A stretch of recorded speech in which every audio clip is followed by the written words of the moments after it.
দর্শক, হবিগঞ্জে একজন ব্যবসায়ী হত্যা মামলায় ৭ জনের ফাঁসি এবং ১০ জনের যাবজ্জীবন কারাদণ্ড দিয়েছেন আদালত।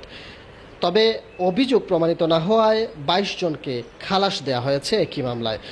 একই সাথে যাদেরকে ফাঁসি এবং যাবজ্জীবন সাজা দেওয়া হয়েছে তাদের প্রত্যেককে ১,০০,০০০ টাকা জরিমানা করা হয়েছে। আজকে বিকেলে হবিগঞ্জের অতিরিক্ত জেলা ও দায়রা জজ মোহাম্মদ আজিজুল হক এই দণ্ডাদেশ প্রদান করে। মূলত রাষ্ট্রপক্ষের আইনজীবী অতিরিক্ত পিপি অ্যাডভোকেট সালেহ আহমেদ চৌধুরী তিনি আমাদেরকে যেটি জানিয়েছেন যে হবিগঞ্জ সদর উপজেলার হুরগাঁও গ্রামে হারুন মিয়া এবং মিলন মিয়ার স্বজনদের মধ্যে দীর্ঘদিন ধরে একটি বিরোধ চলে আসছিল।